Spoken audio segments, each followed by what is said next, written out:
Good evening बच्चों। Knowledge academy science coaching के YouTube channel में आप लोगों का स्वागत है। और हम लोग पढ़ रहे थे फिजिक्स चैप्टर 7 चल रहा था, magnetic effect of electric current. ठीक है, और इसका आज 11वां लेक्चर होगा और आज हम लोग करेंगे न्यूमेरिकल। ठीक है बच्चों, और शुरुआत से अंत तक देखिएगा और फिर हमें बताइएगा कि आपको हमारा ये लेक्चर कैसा लगा। ठीक है बच्चों, और न्यूमेरिकल जो करवाएंगे बिल्कुल आपको इतने आसान तरीके से बताएंगे कि आपको बिल्कुल समझ में आ जाएगा। ठीक है, तो चलिए पहले देखते हैं क्वेश्चन क्या है। सुचालक तार के एक वर्गाकार कुंडली की प्रत्येक भुजा की लंबाई 8 सेंटीमीटर है और इसमें 2 एम्पियर की धारा बह रही है। कुंडली के केंद्र पर चुंबकीय क्षेत्र ज्ञात कीजिए। ठीक है, तो ये आपके सामने क्वेश्चन दिख रहा है। अब इस क्वेश्चन में क्या करना है जरा समझिएगा कि पहले तो हम ये कहेंगे कि आप इस क्वेश्चन को लिख लें और उसके बाद वीडियो को पॉज करके पहले इस क्वेश्चन को बनाने की कोशिश कीजिए। ठीक है, देखिए आपसे ये सवाल बन पाता है या नहीं बन पाता है। थोड़ा सा इस पर समय दीजिए, 5 मिनट, 10 मिनट, 15 मिनट, ठीक है, आधा घंटा, आप जो समय दे सकते हैं। ठीक है, सोचिए और इस पर समय दीजिए और जब ना बन पाए तब फिर आगे हमारे वीडियो को देखिएगा। ठीक है, हम तो सॉल्व करेंगे ही, बताएंगे ही, और बहुत ही आसान सवाल है। तो अगर आप ट्राई करना चाहते हैं तो वीडियो पॉज करें, पहले इसको ट्राई करें कि आपसे बनता है कि नहीं, उसके बाद फिर हमारे सॉल्यूशन से मैच कराइएगा, हमारे आंसर से मैच कराइएगा। ठीक है बच्चों, चलिए तो आप लोगों ने लिख लिया होगा। चलिए अब हम बताना शुरू करते हैं। तो देखिए पहले जो है हमने बताया था कि आपको क्या करना है। सबसे पहले गिवन गिवन लिख लीजिए। ठीक है, गिवन में क्या क्या है। सुचालक तार के एक वर्गाकार कुंडली की प्रत्येक भुजा की लंबाई 8 सेंटीमीटर है, यानी कि एक वर्गाकार कुंडली है, उसकी भुजा की लंबाई दी गई, यानी कि ए दिया गया है। कितना है ये? 8 सेंटीमीटर कह रहा है। ठीक है, और इसमें 2 एम्पियर की धारा, यानी कि आई दिया हुआ है, 2 एम्पियर की धारा बह रही है। कुंडली के केंद्र पर चुंबकीय क्षेत्र ज्ञात करना, यानी कि इन दोनों चीजों के अलावा और कुछ नहीं दिया गया है। और ये बताया गया है कि ये कुंडली कैसी है, वर्गाकार कुंडली। तो एक वर्ग बना लेते हैं ताकि हम समझ सकें कुछ चीजों को। तो वर्ग बना लिया हमने। ठीक है, अननोन हमारा क्या है, अननोन लिख लेते हैं। अननोन है हम लोग का बी, हम लोग को बी निकालना है। ठीक है, चलिए तो अननोन हम लोग का बी हो गया। और इस फिगर में भी थोड़ा सा काम कर लेते हैं भाई। इसमें आई एम्पियर की, आई जो यानी कि 2 एम्पियर की धारा प्रवाहित हो रही है, आई जो है 2 एम्पियर है। और इसके भुजा की लंबाई इधर बना लेते हैं। भुजा कितना है ये? 8 सेंटीमीटर है। ठीक है, ये 8 सेंटीमीटर। चलिए कोई दिक्कत नहीं। अब क्या है सेंटर पे, तो सेंटर भी कैसे मिलेगा? पहले अब देखिए, सेंटर जब हम दोनों विकर्णों को मिला देंगे तो ये विकर्ण एक दूसरे को कहीं ना कहीं काटेंगे। तो जहां पर काटेंगे यही इसका क्या है? सेंटर है। ठीक है, यही जो है इसका सेंटर हो गया। सेंटर मिल गया। यहीं पर हमें चाहिए क्या? चुंबकीय क्षेत्र की तीव्रता, यानी कि बी। हमें बी यहीं पर चाहिए, सेंटर पर। ठीक है, चलिए तो ये तो भाई बात क्लियर हो गई, फिगर बना लिया हम लोगों ने। अब इस पर विचार करना है कि फॉर्मूला कौन सा यूज करेंगे हम लोग। ठीक है, आखिर फॉर्मूला यूज करें तो करें कौन सा। ठीक है, तो अब देखिए यहाँ पे पहले सोचेंगे, क्या हमने वर्गाकार कुंडली के लिए कोई डेरिवेशन, कोई फॉर्मूला पढ़ा है? तो आपको याद आएगा अगर आपने हमारे सभी लेक्चर अटेंड किए हैं। ठीक है, हमारे सभी लेक्चर को देखा है तो आपको पता चलेगा कि ऐसा कोई भी टॉपिक हम लोगों ने नहीं पढ़ा है वर्गाकार के लिए। हम लोगों ने वृत्ताकार के केंद्र के लिए फॉर्मूला पढ़ा था, डायरेक्टली आया था फॉर्मूला। ठीक है, वो टॉपिक पढ़ा था। सीधे तार के लिए पढ़ा था, लेकिन इस वर्गाकार के लिए नहीं पढ़ा था। ठीक है बच्चों, तो क्या ये सवाल नहीं बनेगा? क्या इसे बनाया नहीं जा सकता है? बिल्कुल बनाया जा सकता है। हमने पहले आपसे कहा कि आपके पास बहुत सारे ऑप्शन है, बनाने के बहुत सारे तरीके हैं। एक तो भाई बायो सेवर्ट के नियम से आप बना सकते हैं। ठीक है बच्चों, आप क्या कर सकते हैं? बायो सेवर्ट के नियम से बना सकते हैं, एक तरीका। और दूसरा, आप क्या करें कि अगर मान लीजिए इसको एक टुकड़ा माने तार का, यहां से यहां तक, ये जो है ना यहाँ से यहाँ तक, इसको एक टुकड़ा माने, इसको दूसरा टुकड़ा माने, इसको तीसरा टुकड़ा माने और ये चौथा टुकड़ा, यानी कि ये पहला, ये दूसरा, ये तीसरा, ये वाला, यानी कि ये वाला टुकड़ा तीसरा और ये वाला टुकड़ा चौथा, यानी कि ये 4 तार के टुकड़े माने अगर आप, और हर तार से 2 एम्पीयर की धारा प्रवाहित हो रही है, और हर तार के लिए यहाँ पर अगर आप चुंबकीय क्षेत्र की तीव्रता निकाल लेते हैं और फिर सबको जोड़ देते हैं, किसके अकॉर्डिंग? वेक्टर के अकॉर्डिंग। ये ध्यान रखना है आपको, किसके अकॉर्डिंग जोड़ना है? वेक्टर के अकॉर्डिंग। तो वेक्टर के अकॉर्डिंग अगर आप सबको जोड़ देते हैं तो जो भी आंसर आएगा वो आपका क्या है? वही आपके इस सवाल के लिए सेंटर पे चुंबकीय क्षेत्र की तीव्रता होगी। तो हमने कितने तरीके बताए? 2 तरीके। तो देखिए क्या किया जाए, तो भाई बायो सेवर्ट के लिए आप कर सकते हो, बायो सेवर्ट के नियम से लो और आप क्या करो, फॉर्मूला जो बायो सेवर्ट का होता है लिखोगे, उसके बाद समेशन डेल्टा एल करोगे और समेशन डेल्टा एल का मान क्या होगा? जो आकृति होती है, तो तार क्या है? परिधि है, तो वर्ग की परिधि का फॉर्म सीधे समेशन डेल्टा एल की जगह पे आप वर्ग की परिधि का मान रखो, जो भी वर्ग की परिधि होती है उसका जैसे आप मान रखोगे, आप उसका कैलकुलेशन बाकी चीजों को रखोगे, आपका आंसर आ जाएगा। ठीक है, हम ये अलग अलग तार वाला कंसेप्ट लेते हैं। ठीक है, बायो सेवर्ट वाला ही बताएंगे, पहले अलग अलग तार वाला कंसेप्ट लेके देखते हैं कैसे होगा ये। देखिए अगर ये अकेला एक तार माने, ठीक है, देखिएगा जरा, तो सिंगल तार के लिए हम लोगों ने जो फॉर्मूला पढ़ा था वो कौन सा पढ़ा था? तार के लिए, एक लंबे सीधे तार के लिए वो फॉर्मूला था B बराबर μ0/4 pi into I/R sine alpha 1 plus sine alpha 2। अब बात यह आती कि साइन अल्फा 1 और अल्फा 2 लाएंगे कहाँ से? तो पहले हम इस आकृति को बिल्कुल अलग करते हैं। ये जो पहला टुकड़ा है इसको हम अलग निकाल के लेके आते हैं, अलग ले आएंगे निकाल करके। ठीक है, यहाँ पर ये देखिए सेंटर पे है, तो अगर हम बात करें सेंटर की तो बताइएगा जरा कि ये दूरी यहाँ से कितनी होगी? ये दूरी r है, ठीक है, यानी कि ये दूरी r है। ठीक है, आप लोगों को समझ में आ रहा होगा, ये दूरी r है और ये लाइन इधर ऐसे मिली और ये लाइन इधर ऐसे मिली। ठीक है, देखते चलिएगा, और इसमें 2 एम्पीयर की धारा प्रवाहित हो रही है। ठीक है, कोई दिक्कत नहीं, 2 एम्पीयर की धारा प्रवाहित हो रही है, वो भी कहाँ? ऐसे इधर है अगर, ठीक है, तो इसके इधर नीचे जाएगी। ठीक है, हम किधर भी डायरेक्शन ले सकते हैं, लेकिन इस फिगर में हमने इस तरफ ले लिया है तो ये ऐसे प्रवाहित होते हुए इधर नीचे की ओर जाएगी, इसलिए हमने ये नीचे वाला लिया। ठीक है, अगर हम पहले इधर बना रहे थे फिगर में तो इधर ले सकते थे, कहीं भी ले सकते थे। ठीक है, चलिए, तो उसके अकॉर्डिंग हमें देख लेना है। अब देखिए हमने नीचे की ओर लिया है, ठीक है, आप चाहे तो ऊपर भी ले सकते हैं, तो फिर इधर भी डायरेक्शन चेंज करना होगा, यानी कि स्टार्टिंग जहाँ से करेंगे जैसा करेंगे उसी के अकॉर्डिंग बाकी काम करेंगे। ठीक है, बाकी ऐसा नहीं कि हमने यहाँ लिया, हमको पता था इसलिए इधर ले लिया, इधर ही करंट फ्लो होगा, नहीं भैया, इधर भी फ्लो हो सकता है, कोई दिक्कत नहीं है। यहाँ पे बात करते हैं। अब देखिए, अब यहाँ पे अगर हम बात करें तो ध्यान रखिएगा कि यहाँ पर बनने वाला कोण होता था अल्फा 1 और अल्फा 2, अगर आपको याद हो।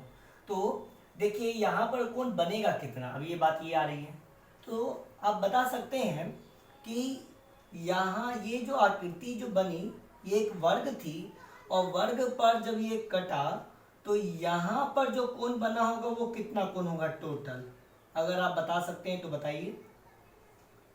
तो हमेशा ध्यान रखिए, वर्ग के जो विकर्ण होते हैं एक दूसरे को लंबवत काटते हैं, ये आपको ध्यान रखना होगा। वर्ग के विकर्ण एक दूसरे को क्या करते हैं? लंबवत काटते हैं। तो ये हो गया कितना? 90, सॉरी टोटल 90 डिग्री हो गया, ये पूरा 90 डिग्री हो गया। ठीक है, अब फिर बात आती सेंटर जो है वो क्या करता है वर्ग में, तो सेंटर जो है उसको अगर मिला दिया जाए लंबवत भुजा से तो वो भुजा को बराबर बराबर भागों में बांट देता है, तो ये दोनों बराबर बराबर हो जाएंगे, यानी कि ये 8 सेंटीमीटर था तो ये 4 सेंटीमीटर, ये 4 सेंटीमीटर। ठीक है, लेकिन अब बात करें कि ये टोटल तो 8 सेंटीमीटर, तो ये भी बीच में कटा है तो सेंटर, तो ये आर भी तो कितना है? ये आर भी तो 4 सेंटीमीटर हो जाएगा, तो ये आर बराबर कितना मिल गया? 4 सेंटीमीटर। ठीक है, तो देखिए अब बात आई कि आर 4 सेंटीमीटर मिल गया और ये भी 4 सेंटीमीटर, ये भी 4 सेंटीमीटर, तो यहाँ पर बनने वाले जो कोण होंगे वो कितने कितने होंगे? तो ये जो भी कोण यहाँ पर है यानी कि 90 डिग्री, तो उसका आधा आधा, यानी कि ये भी 45 डिग्री और ये भी 45 डिग्री हो जाएगा। ठीक है, तो अब देखिए अल्फा 1 अल्फा 2 भी मिल गया आपको, आई का मान पता है, आर का मान पता है, म्यू नॉट बटे 4 पाई का मान पता है। अब बस कुछ नहीं करना है, वैल्यू पुट कर देनी है और एक तार के लिए आपका मान आ जाएगा। तो चलिए पहले एक तार के लिए कैलकुलेशन कर रहे हैं तो उसके लिए पहले कर लेते हैं। ठीक है, बाकी के लिए सोचा जाएगा, देखा जाएगा। ठीक है, तो जब करेंगे तो b बराबर म्यू नॉट बटे 4 पाई का मान होता है 10 टू द पावर माइनस का 7 इंटू आई का मान कितना है 2 एम्पियर, तो 2 बटे आर, देखिए आर 4 सेंटीमीटर है, आर कितना है 4 सेंटीमीटर। ठीक है, तो ये जो आर 4 सेंटीमीटर है तो इसको मीटर में बदलेंगे पहले। तो मीटर में बदलने के लिए क्या करना होगा, 100 से भाग करना होगा। तो 100 से भाग जब करेंगे तो वो 100 कहाँ चला जाएगा, ऊपर, तो इसको ऊपर ले जाते हैं और फिर गुने। अब देखिए ये यहाँ पे साइन अल्फा 1, तो साइन 45 डिग्री हो जाएगा प्लस साइन 45 डिग्री हो जाएगा। अब इन मानों को अगर आप रख दें यहाँ पे तो देखिए कितना हो जाएगा, रखें तो b बराबर हो जाएगा 10 टू द पावर माइनस का 7। ठीक है, और इसको काट ले, क्या 2 दूनी 4 काट लेते हैं और इसको इससे गुना कर लेते हैं। कोई हर्ज क्या, इसको इससे गुना कर ले, क्या कर लेते हैं। तो इसको लिख लेते हैं 10 टू द पावर माइनस का 5 इंटू 1/2, 2 बचा हुआ है अभी, तो 1/2। 100 जो है 10 टू पावर 2 होता है, तो 10 टू पावर 2 और 10 टू पावर माइनस 7 दोनों मिलकर के हो गए 10 टू पावर माइनस का 5, 1/2 इंटू साइन 45 प्लस साइन 45 कितना हो जाएगा ये। तो साइन 45 का मान कितना होता है बच्चों, इसका होता है 1/√2, तो 1/√2 प्लस 1/√2, ये भी 1/√2 प्लस 1/√2 दोनों मिलकर के 2/√2 हो जाएगा। तो चलिए लिख लेते हैं 2/√2। ठीक है, अब ये 2 से 2 तो कट गया, ठीक है ना बच्चों। तो यहाँ पे हो जाएगा 10 टू द पावर माइनस का 5/√2। ठीक है, और ये हो गया b का मान। ठीक है ना, अब इसका मान आप रखोगे, भाग दोगे, थोड़ा सा दिक्कत होगी। आप एक काम करो कि यहाँ पर जो है ऐसे नहीं करते हम लोग, यहाँ पर रहने देते हैं, अभी यहाँ पर काट लेते हैं, 50 दूनी 100।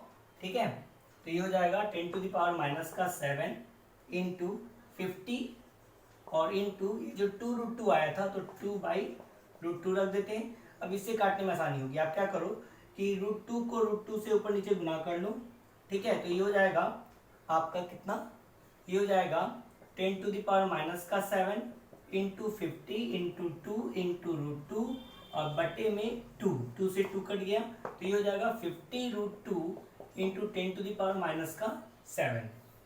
अब आप चाहो तो √2 का मान रख करके आप 50 के साथ मल्टीप्लाई कर दो या इतना पर भी छोड़ दोगे तो आपका आंसर सही होगा। इसको थोड़ा सा और बढ़ाना है तो 50 इंटू √2 का मान होता है 1.414 into 10 to the power minus का 7। आप इसको रख दोगे, सॉल्व करोगे, आपका आंसर, तो ये गुना आप कर लोगे।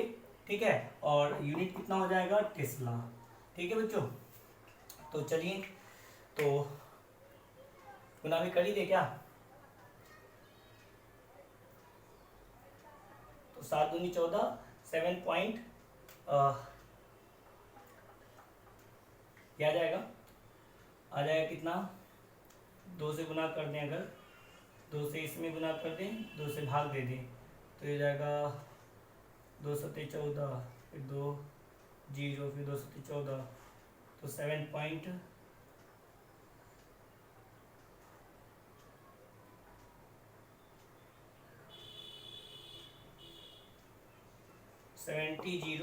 7 टेस्ला। ठीक है, into 10 to the power minus 7 into 10 to the power minus 7 tesla. ठीक है, तो ये तो आ गया मान।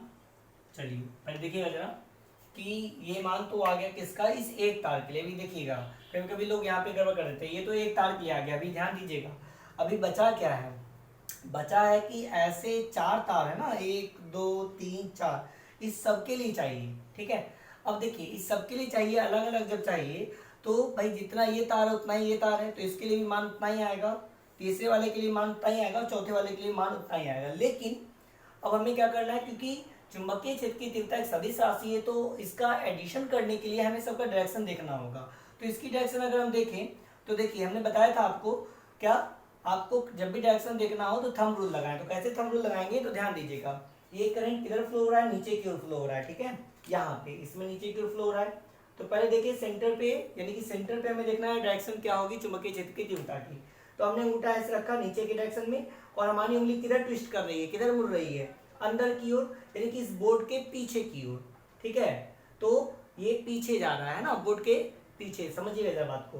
तो और कैसा होगा, लंबवत होगा, इस आकृति के लंबवत बोर्ड के पीछे। ठीक है, ये हो गया इसके लिए, पहले वाले के लिए। तो चलिए दूसरे वाले के लिए देखते हैं। अब करंट फ्लो हो रहा है तो हमेशा एक ही डायरेक्शन में होगा ना, तो यहाँ पर जो है करंट ऐसे फ्लो होता हुआ आएगा, ऐसे आ रहा है तो ऐसे आएगा। तो यहाँ पर देखिए किधर है, यहाँ भी ऐसे अंगूठा रखेंगे करंट के डायरेक्शन में, और देखिए बोर्ड के पीछे, बोर्ड के लंबवत और बोर्ड के पीछे, लंबवत होगा और बोर्ड के पीछे होगा सेंटर पे। तो यहाँ भी डायरेक्शन वही है जो पहले के पास है। अब इसके पास देखते हैं, तो ये करंट ऐसे फ्लो होता हुआ ऐसे जाएगा, इसमें भी सेंटर में कहा बोर्ड के पीछे, ठीक है ना, और कैसा, लंबवत, और इसमें भी बोर्ड के पीछे और लंबवत। तो देखिए सभी जगह पर क्या हो रहा है कि डायरेक्शन जो बोर्ड के अंदर की ओर जा रही है, ठीक है, और सब की सब लंबवत है, यानी कि सबकी दिशाएं, ठीक है, सभी चारों तारों के लिए दिशाएं कैसी है, एक समान है। तो इसलिए कहेंगे कि संपूर्ण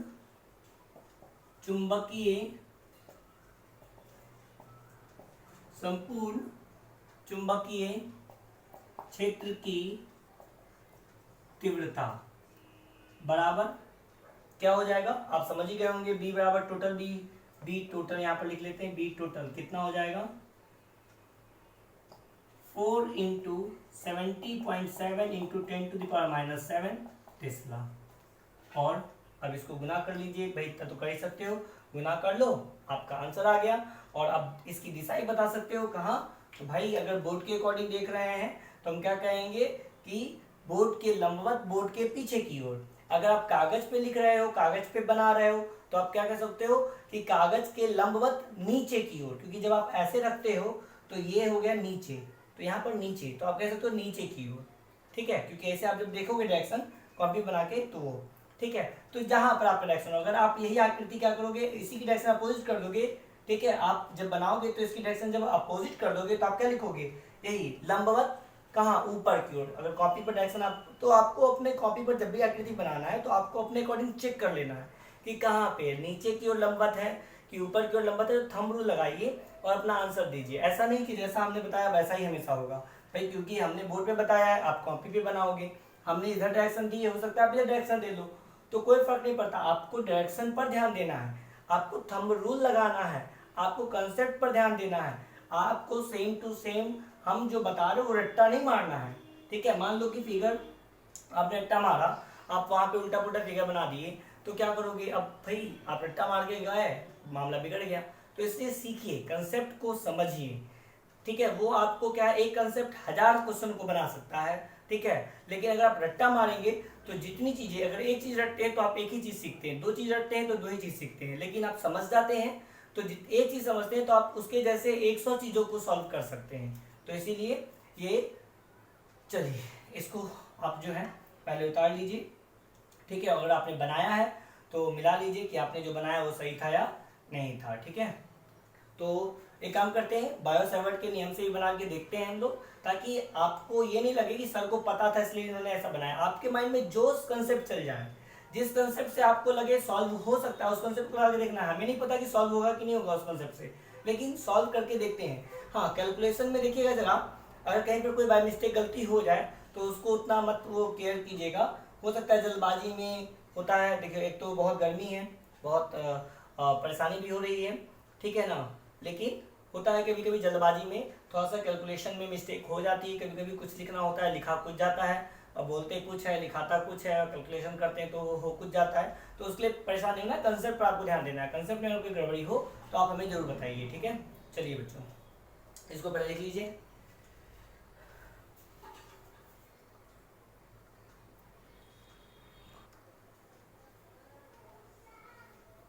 चलिए ठीक है, तो इसको बायो-सैवर्ट के नियम से देखते हैं। तो बायो-सैवर्ट का नियम बी बराबर क्या होता है, डेल्टा बी बराबर μ0 बटे 4 पाई इंटू आई डेल्टा एल साइन थीटा बटे आर स्क्वायर। ठीक है, अब यहाँ पे देखिए कि इस फिगर को भी थोड़ा साफ करके या फिर एक नया फिगर बनाते हैं, इसको मिटा लेते हैं। इसको लिख चुके होंगे आप लोग, तो इसको मिटा देते हैं। देखते हैं, अभी देखिए ट्राई कर रहे हैं हम कि बायो-सैवर्ट के नियम से बन पाएगा कि नहीं बन पाएगा, क्योंकि होता है कि भाई माइंड में दिमाग बात आई, चलो बायो-सैवर्ट के नियम से बना के देखते हैं, बेसिक कंसेप्ट है तो बनता है कि नहीं बनता है, देखते हैं।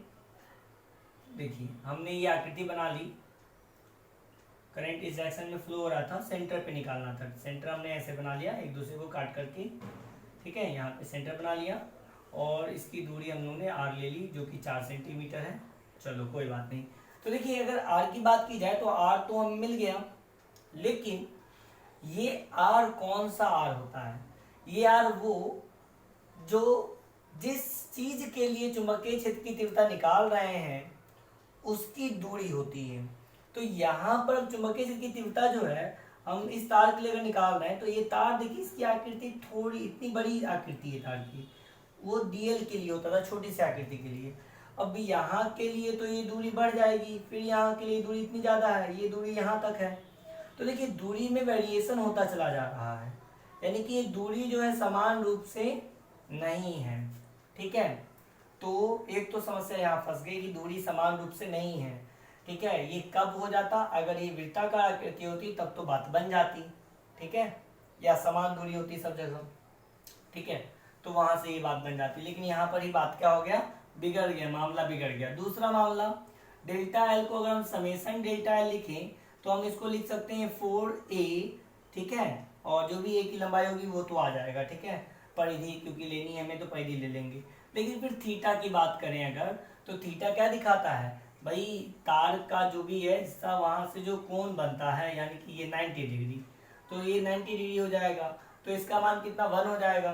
तो ये हो जाएगा 8, मान लीजिए 4 है, और ये रखेंगे हम भुजा कितना, 8 सेंटीमीटर, तो 8 चौक 32, तो ये तो 32 हो जाएगा, ठीक है, 32 सेंटीमीटर। लेकिन ये आर जो है, ये सबसे बड़ा मामला फंस गया कि ये आर सभी जगह पर क्या है, समान नहीं है, वेरिएबल है, ठीक है। लेकिन अगर सवाल में ये बोल दे कि ये जो वेरिएबल आर है इसको लगभग सब जगह बराबर माना जाए, ठीक है, लगभग सब जगह बराबर माना जाए, तो हम क्या कर सकते हैं, ये फॉर्मूला लगा सकते हैं। लेकिन फिर समस्या ये फंस जाएगी बच्चों कि जब लगभग आर समान है सब जगह पर, तो इस आकृति को हम वर्गाकार कह ही क्यों रहे हैं, फिर इस आकृति को हम वृत्त क्यों नहीं कह सकते? जब सब जगह लगभग बराबर ही है तो हम वृत्त कहेंगे, इस आकृति को वर्ग क्यों कहेंगे? तो इसीलिए ऐसा पॉसिबल नहीं हो सकता इस केस में। इस केस में हमारे पास बस एक ही तरीका है कि हम तार के अलग अलग टुकड़े लें, ठीक है, और प्रत्येक टुकड़े के लिए विद्युत क्षेत्र की तीव्रता निकालें, और फिर उसके लिए क्या करें, सबको देख लें कि सबकी दिशा किधर है। जिसकी दिशा एक तरफ होगी, जिनकी उन सबको जोड़ लेंगे, जिसकी दिशा विपरीत होगी उसको घटा लेंगे, और यही तरीका है, आराम से अब हम बना सकते हैं। तो अब इस तरह के कोई भी सवाल होंगे तो देखें आप कि बायो-सैवर्ट का नियम डायरेक्टली हम नहीं लगा सकते यहाँ पे, ठीक है। तो हमें क्या करना होगा, ये तार वाला रूल ही लाना होगा, जो सीधा चालक तार था, लंबा सीधा चालक था, उसकी कंसेप्ट से बनाइए, ठीक है। तो इस तरह के कोई भी सवाल होंगे तो इसी कंसेप्ट पे बनेंगे। यहाँ पे वर्ग कहा है, कभी आयत भी अगर दे दिया, मान लीजिए कुछ ऐसी आकृति बना के दे दिया, आयत वाला बोल दिया, और तब कहा जाएगा, तब भी आप क्या कर सकते हो, आराम से आप निकाल सकते हो। नहीं, यहाँ पे जरा आप देखिए, आप आराम से निकाल सकते हो। आप इस छोटे से टुकड़े के लिए निकाल लो, और इसका बराबर होगा तो इन दोनों का मल्टीप्लाई कर लो, इस टुकड़े के लिए निकाल लो, और फिर इसके बराबर इसका होगा, और इन दोनों को क्या करो आप, इसका क्या है, बराबर बराबर, तो इसको जोड़ लो, इसको जोड़ लो, फिर डायरेक्शन देख लो, फिर इन दोनों को आपस में जोड़ लो, और इस तरह से आप आराम से निकाल सकते हो, ठीक है। चलिए, तो किसी भी तरह की आकृति है उसके लिए आप बना सकते हो, ठीक है। तो आपको बस सोचना है कि कौन सा कंसेप्ट हम लगा सकते हैं, कौन सा नहीं लगा सकते। और अगर कोई लगा रहे हैं, ठीक है, हो सकता है कि आप शुरुआत में जब बनाना शुरू करो तो छोटी मोटी गलतियां होंगी, तो गलतियों से परेशान नहीं होना है। आप ये सोचोगे जब आप गलती करते हो तो आपको लगता है क्या कि हमें आता नहीं है। ऐसा नहीं बच्चों, अगर आप गलती करते हो तब भी आप सीखते हो, क्योंकि आपको ये पता चल जाता है कि ये तरीका तो गलत है, ठीक है। तो ये भी तो एक उपलब्धि ही है कि आपने कुछ सीखा, ये जान गए आपको ये पता चल गया कि ये तरीका इसमें अप्लाई नहीं हो सकता। गलत हुआ तो तरीका पता चला कि ये नहीं अप्लाई हो सकता है, गलत नहीं होता पता था, तरीका ही नहीं पता चल पाता। तो इसीलिए क्या है कि बहुत ही आपको जो है क्या करना है, बहुत ही और सिंपल ही सोचना है कि आप क्या कर सकते हो, ठीक है। जो दिमाग में है उसको पहले करो, आगे बढ़ो अपने आप, बस कंसेप्ट को छोड़ना नहीं है, जबरदस्ती कुछ नहीं करना है, जो कंसेप्ट है उसके अकॉर्डिंग बढ़ते रहना है। जहाँ पे कंसेप्ट फंसा, ठीक है, उसके आगे कोई रास्ता नहीं दिख रहा, जैसे हम फंस गए यहाँ पे, रास्ता नहीं दिख रहा है, इसका मतलब नहीं बन सकता, क्योंकि कोई तरीका ही नहीं है, आर वेरिएबल है, जबकि हमें यहाँ आर मान रखना है, तो आर तो सब जगह समान रहना चाहिए, तभी आर हम फॉलो कर पाएंगे। अब कहोगे सर जी उस वाले में तो आर रखा हमने ये वाला, तो उस वाले में कंसेप्ट ही यही है, इसी का ही तो कंसेप्ट लगाया था, उसके बदले क्या आया, इस लंबाई को बताने के लिए आया क्या, इस लंबाई को बताने के लिए ये एंगल तो आया ना, ये यहाँ पे बनने वाला एंगल तो आया ना। तो ये चीज, यही बेनिफिट है कि आप जो है अगर कुछ गलत भी करते हो तो आप सीखते ही हो, तो इसलिए परेशान होने की जरूरत नहीं है। न्यूमेरिकल बहुत ही आसान है, ठीक है, आप धीरे धीरे सीख जाओगे, लेकिन कोशिश करोगे बनाओगे तब, ठीक है बच्चों। तो चलिए आज के लिए इतना ही रहने देते हैं, ठीक है, फिर नेक्स्ट क्लास में देखेंगे।